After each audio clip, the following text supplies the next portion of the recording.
tarde a todos e todas. Eu queria agradecer inicialmente o convite que me foi feito pelo Noronha. É um desafio importante, assim, e eu acho que essas reflexões, né, são importantes para a gente refletir momentos. A gente está numa conjuntura nacional, internacional bastante complexa, e apontar, né, olhares assim para frente é um desafio interessante. Eu pediria que começasse a projeção. Olá. Poder iniciar a projeção? Por favor.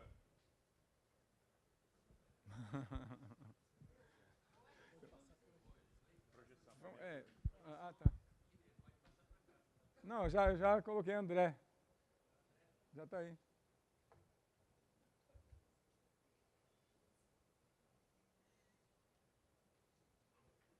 Isso. Eu posso passar por aí. Posso usar a sua... Para passador. Então, vou fazer essa reflexão buscando conectar, né, saúde, água e saneamento. E aí vou fazer algumas distinções entre essa... Eu acho que eu não estou... tá. Bom, eu começo... quando o Noronha convidou, eu fiz uma provocação de que nossa capacidade preditiva é muito baixa, né? E no contexto de alta entropia, como nós vivemos, a capacidade preditiva fica mais baixa ainda. Então, eu, de alguma forma, já me desculpo aí para o futuro, mas o desafio foi interessante. Então, inicialmente localizando um olhar, né, a partir da perspectiva da determinação social da saúde, que fundamentalmente, né, traz a necessidade da compreensão dos processos sociais que determinam condições de vida e situação de saúde. E aí traz uma dimensão e um imperativo, né, ético e político no sentido de contribuir, né, para a transformação do que produz iniquidade, né, por exemplo, e pensando isso nesse sentido para que essa relação saúde, água e saneamento. Inicialmente, alguns desafios que eu acho importante, né, a saúde coletiva, né, a partir... Né, desde de sua origem, né, tem uma origem, uma contribuição marxista mais ortodoxa, assim, novas questões, novas dimensões assim, importantes, né, nessa relação. A dimensão ambiental, por exemplo, a relação saúde e ambiente, ela é uma questão fundamental, e outras dimensões, como abordagens de gênero, étnicas, né, racismo, a questão agrária, direito à cidade, enfim, algumas dimensões que são agendas necessárias e que eu acho que, né, sobretudo, né, a saúde coletiva de uma forma mais ampla, né, e aí a gente, nesse seminário, né, está se trazendo diversas das dimensões, né, que envolvem ambiente e saúde. Então, aí estão alguns tópicos que eu vou abordar na apresentação, e fazendo uma referência, quer dizer, e centrando um pouco no início da questão das commodities, dos objetivos, avaliando de alguma forma, sucintamente, objetivos de desenvolvimento do milênio e apontando os desafios dos ODS, relacionados, sobretudo, ao ODS 6, né, que está relacionado à água e esgotamento sanitário. Eu trago aí algumas imagens que, para mim, sintetizam várias questões. Um desafio, né, histórico, assim, eu acho, nosso, de uma forma geral, é essa relação urbano e rural, a cidade e o campo, né? Isso no saneamento, por exemplo, e os recursos hídricos, né, enquanto campos de formação bastante distintas, né, e bastante segmentado, né? E o contexto no qual vivemos, me parece que isso é necessário refletir, buscar compreender, e eu fiz alguns exercícios nesse sentido de compreender, né, essas dimensões das relações. Quer dizer, a questão da urbanização ainda, com nível de iniquidade muito grande, condições de vida, moradia, né, de serviço de saneamento bastante precários, né, expressões, né, de falta d'água, né, ainda importantes na área urbana, né, com racionamentos, sistemas em colapsos, né, sobretudo nas regiões mais secas. E novas epidemias, né, emergindo, e uma forma de controle, né, das epidemias que não tem sido eficaz, nem eficiente, muito menos efetiva, né. E, de outro lado, o modelo agrícola hegemônico centrado, né, no agronegócio, com alto consumo de água, um consumo, inclusive, perdulário, né, cerca de 60% da água não é diretamente aproveitada. Expansão, né, em cima de biomas, né, que trazem impactos importantes assim, para a água e também para a saúde, que eu acho que é importante isso a gente colocar também, pensar na agenda, né, nesse contexto, em diversas dimensões, e o impacto ambiental, né, e social que traz, né, esse desenvolvimento, esse impacto decorrente, né, do modelo de desenvolvimento. Então, essa relação do modelo de desenvolvimento, né, e opções, e a dimensão que é na cidade, né, e no campo me parecem importantes para refletir, inclusive, dimensões, né, de saúde. Essa foto aí embaixo é do Rio São Francisco, né, que tem sofrido bastante em decorrência, né, por exemplo, do desmatamento, né, da produção de commodities no Cerrado. Bom, então eu faço uma distinção, né, a questão do saneamento e da água, né, o saneamento do ponto de vista do direito humano, né, que desde 2010 a ONU reconhece, né, o acesso à água e ao esgotamento sanitário como direito humano, né, e isso está muito bem colocado nos ODS, e a água como bem comum, né, aí a água não enquanto um serviço, não enquanto, né, acesso direto, mas algo que está presente nos biomas e na sua interação, né, com a biodiversidade, que isso traz dimensões, né, na América do Sul, né, alguns países colocaram entre os bens comuns, inclusive na Constituição, trazendo, né, a água, os recursos e os biomas, ecossistemas como parte né, dos bens comuns e não enquanto mercadoria. Então, isso é uma discussão extremamente importante, né, e que em alguns lugares, sobretudo, né, dessa dimensão de expansão muito grande no campo, tem implicações políticas, ambientais e sociais muito importantes. Bom, aí alguns dados dos ODM, né, assim, que eu não vou me deter muito, assim, né, mas de que uma questão fundamental em relação a indicadores, né, se tratando, sobretudo nos países subdesenvolvidos, né, enquanto você tem indicadores nacionais, você cobre muita iniquidade, né, em relação a esses indicadores. Mas essa é uma questão da natureza, né, dos próprios indicadores, que me parece que nos ODS há estratégias de indicadores para cada país interno, né, o Gadelha, inclusive, está trabalhando com isso, indicadores globais, mas indicadores também brasileiros, né, para os ODS, que eu acho que isso é importante, né. Então, o Brasil alcançou, né, indicadores de abastecimento da água, o esgotamento sanitário foi um dos indicadores, inclusive, dos ODMs menos, que teve uma das piores evoluções, né, nos ODMs, e, né, que tem importância, né, nesse contexto, né, atual. Eu volto a falar isso mais à frente. Então,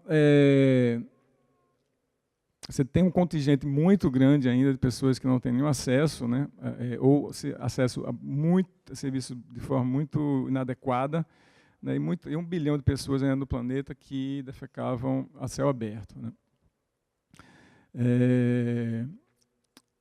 Como eu já falei, a da água foi atingida, no entanto, você tem uma desigualdade muito grande no Brasil, sobretudo no Norte e Nordeste, você tem taxas, né, de cobertura de abastecimento de água ainda bastante insuficiente, e uma característica dos serviços de saneamento no Brasil sobretudo nesses estados, né, as empresas estaduais de saneamento, por exemplo, do Norte e Nordeste, são bastante ineficientes, e no Nordeste essa seca prolongada mostrou a vulnerabilidade, né, dos sistemas, tendo centenas de municípios em colapso total ou parcial, né, no acesso à água, né, com implicações importantes para a saúde, enquanto desastre, que Carlos Machado tem estudado bastante atualmente isso. esses são os dados, né, de cobertura geral, referentes a 2015. A gente tem, isso são dados gerais para o Brasil, né, ainda 83%, né, de abastecimento, enquanto na área urbana você tem cerca de 92%, né, alguns estados, né, e alguns municípios de maior renda chegando a 98%, 97%, 98%, né, e outros ainda com a cobertura bastante baixa. Recife, por exemplo, tem em área urbana apenas 83% de rede de abastecimento d'água. É muito pouco para uma cidade, né, do porte de Recife. E o esgotamento sanitário com níveis também bastante precários, sobretudo relacionado ao tratamento, que é muito baixo em relação a isso, cerca de 1/3, 40% do que é coletado é tratado. Então, algumas dimensões, quer dizer, sobretudo, uma que diz muito interesse atualmente na nossa conjuntura, é a questão da dimensão política e interesses privados também em relação ao financiamento do setor e a própria privatização de serviços, né, e a capacidade da gestão, né, e também restrições financeiras relacionadas, né, às políticas de saneamento. Houve uma tentativa, né, na década de 70, quer dizer, no mundo, na década de 80, você teve a privatização de serviços importantes, né, como a Inglaterra, todos os serviços de abastecimento de água foram privatizados, inclusive o ativo, não só o serviço. E na Europa, houve um processo, por exemplo, depois de remunicipalização em serviços importantes, como Paris, como Munique e Marselha, cidades grandes, né, da Europa.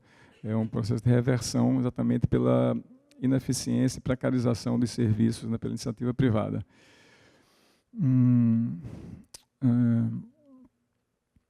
Enfim, né, a iniquidade gera maior risco, né, para as populações pobres. Os ODS trazem vários elementos novos importantes, um deles que é a universalização do acesso, né, que nos seus diversos objetivos, no abastecimento da água e esgotamento sanitário também, né, o que é bastante, quer dizer, já se sabe de alguma forma que não serão atingidos em grande parte dos países subdesenvolvidos, mas que aponta, né, o ideal de que todos têm direito à água né, e que eu acho que tem que ter estratégias que apontem nesse sentido de universalização, né, entendendo aí acesso à água e esgotamento sanitário como direito humano.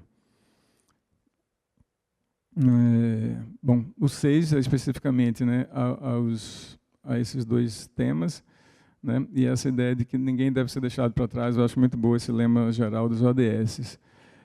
E traz vários elementos que não estavam nos ODMs, né, assim, a questão da eliminar a desigualdade no acesso, sem discriminação, a questão de gênero, né, a questão das populações mais vulneráveis, uma perspectiva, né, de equidade, transparência, participação social.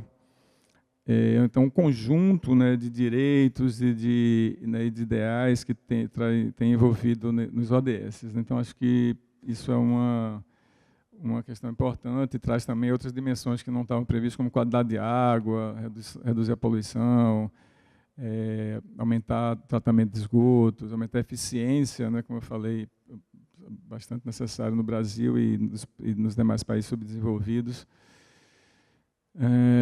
Bom, aí eu faço trazendo alguns pontos de vista assim, em relação, olhando para as cidades, pensando nessa perspectiva do saneamento, né, e outros elementos, dimensões da saúde, que eu acho que conjunturalmente, né, nesse contexto atual, são importantes refletir.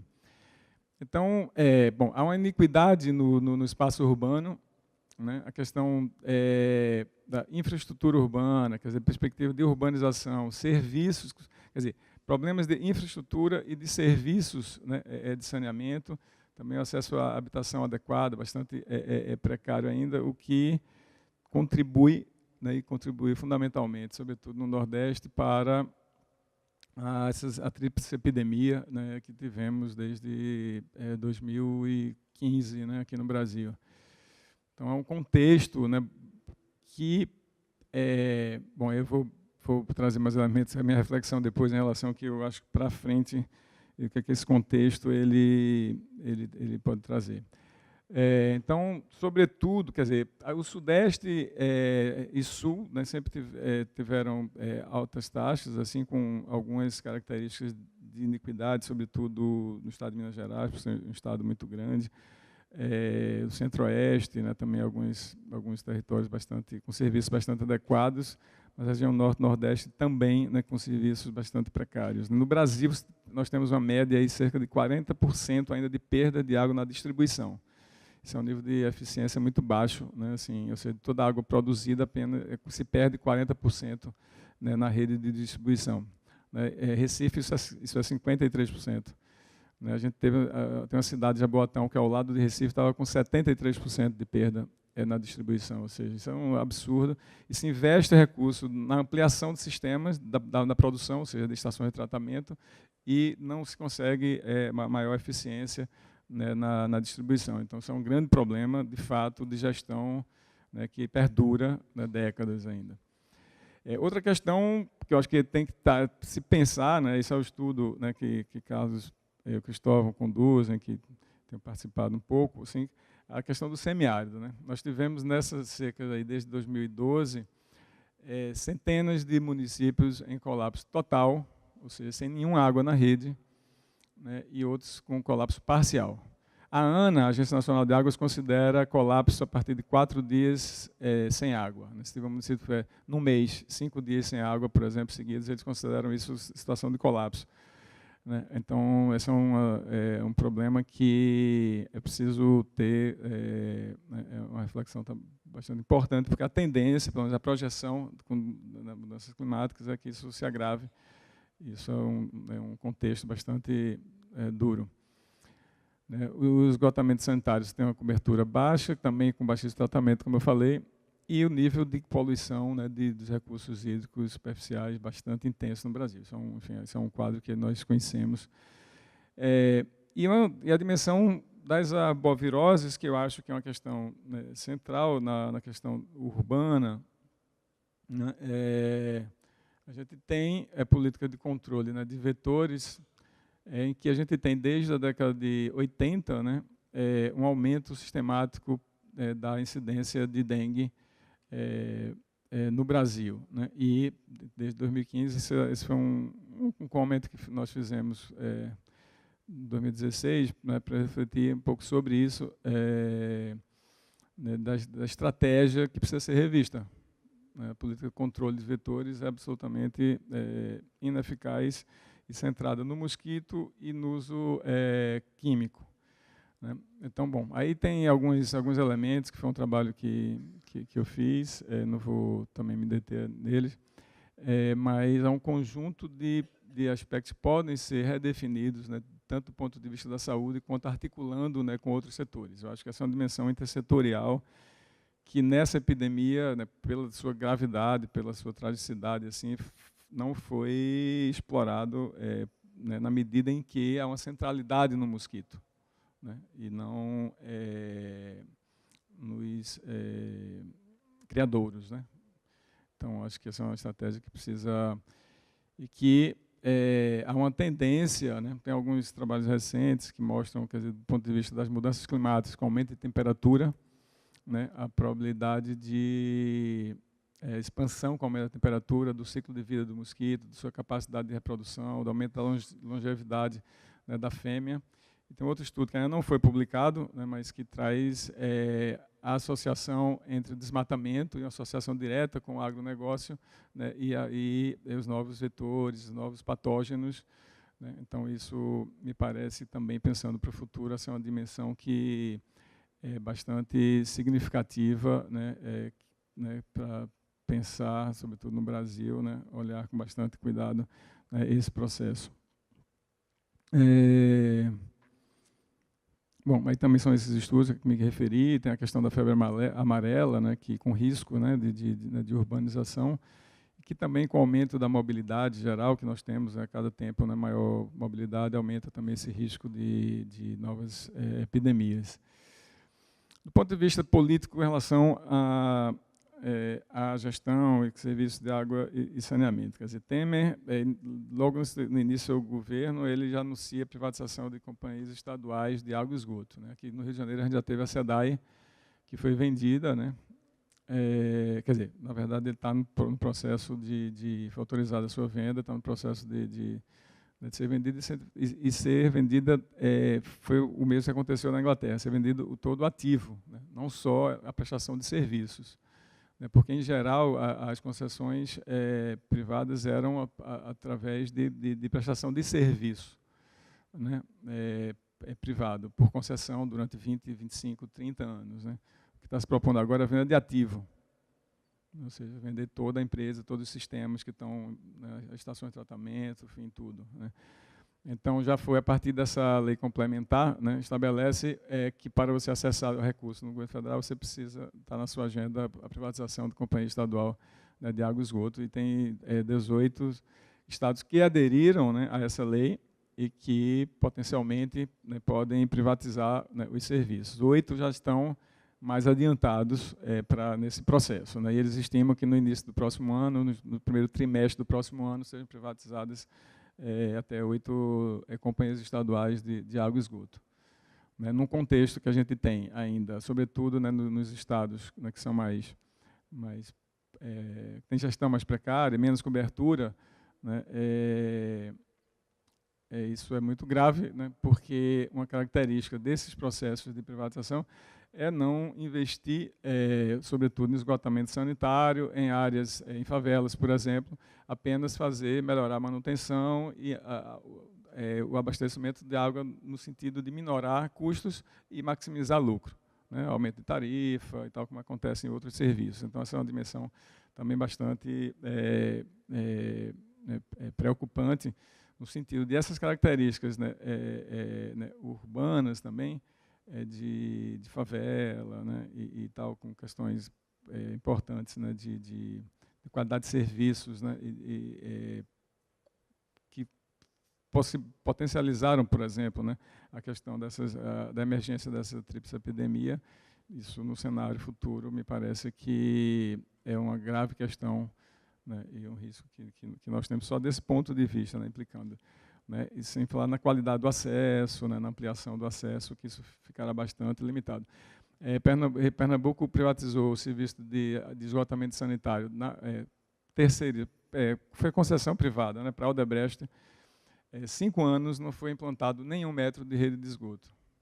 Apenas foram restaurados algumas redes, melhorado algumas estações de tratamento, né, mas nenhum metro foi colocado em 5 anos. E eles recebendo 70% da tarifa durante 5 anos. Né, e com essa crise da Odebrecht, a Odebrecht fechou a parte ambiental delas, e isso está no processo ainda de uma outra empresa para assumir, né, esse processo.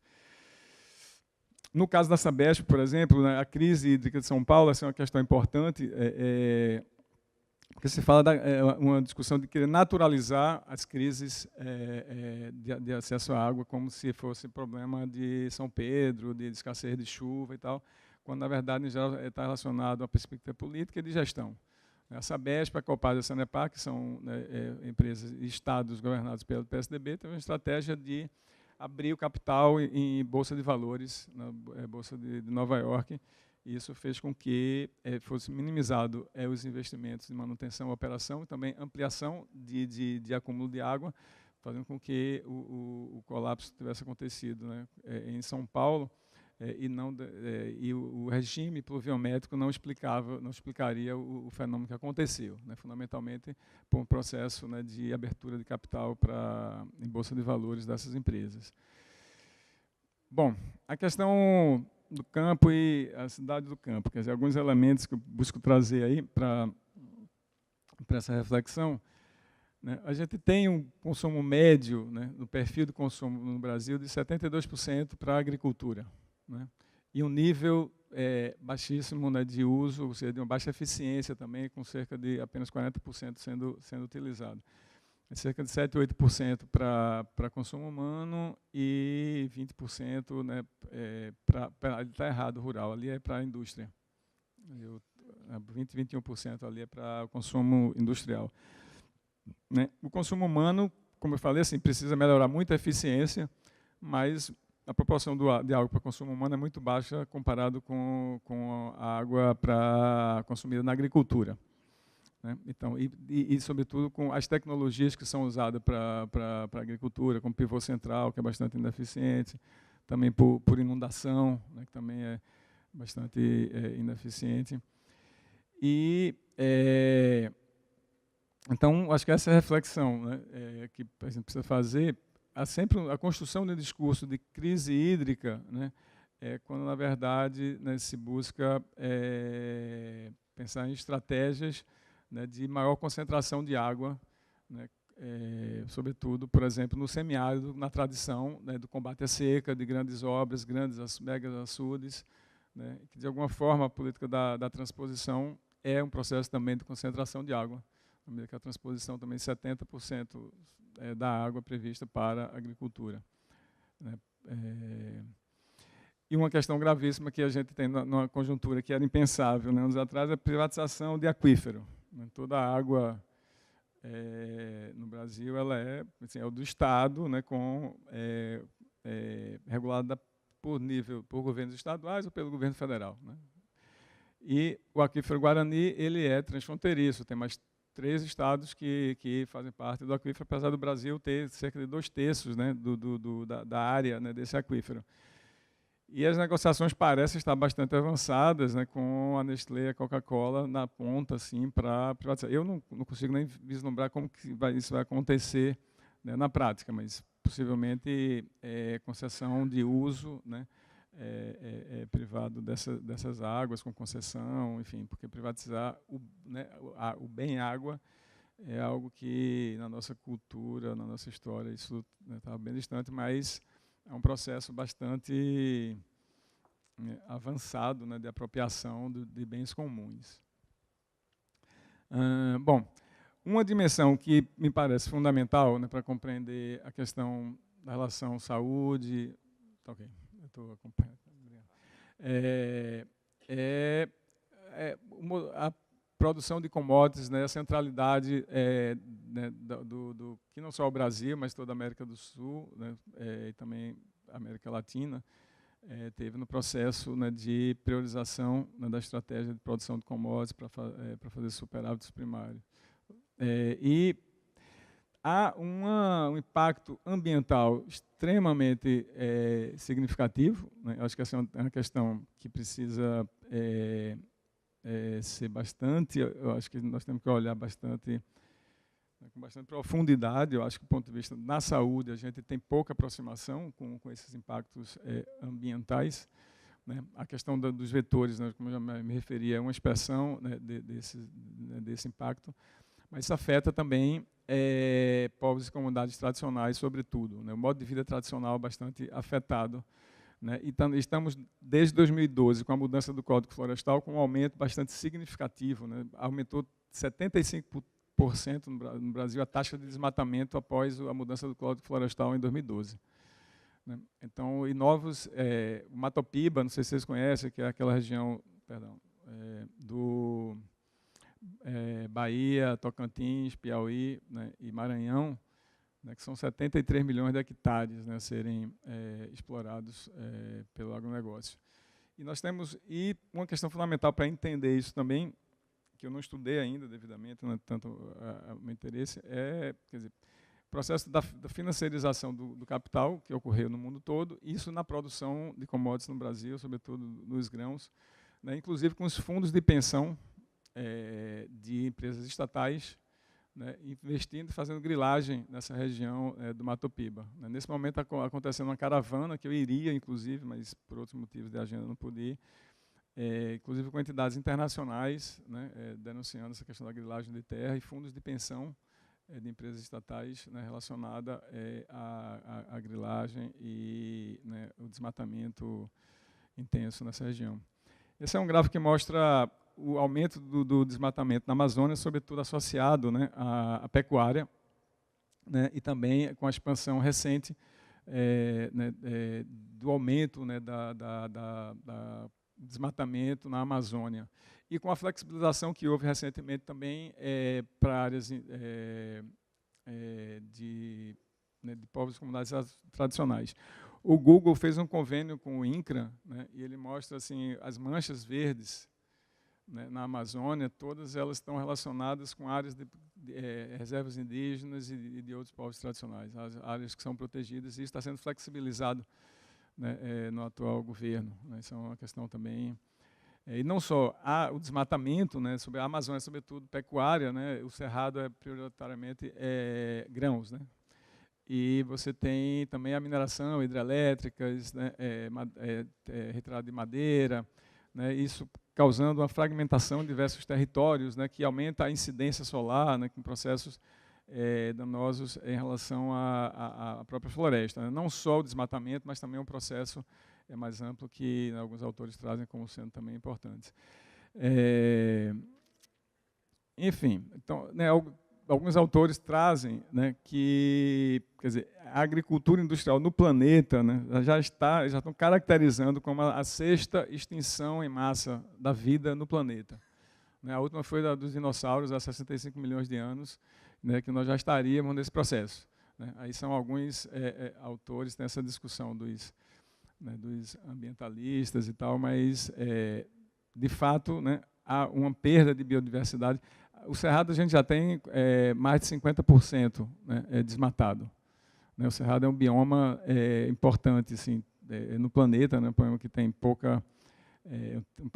não é exclusivamente brasileiro, mas tem características, né, que são bastante peculiares e que alguns pesquisadores também falam que é muito difícil replantar, né, o Cerrado. E o Cerrado é fundamentalmente aquífero, né, que abastece 8 bacias, grandes bacias hidrográficas, né, e que esse ciclo, né, esse ciclo de desmatamento, quer dizer, com desmatamento você tem a redução de chuvas, escoamento superficial com assoreamento, né, baixa recarga dos aquíferos, redução de vazão. Né. O Rio São Francisco está passando por um processo decorrente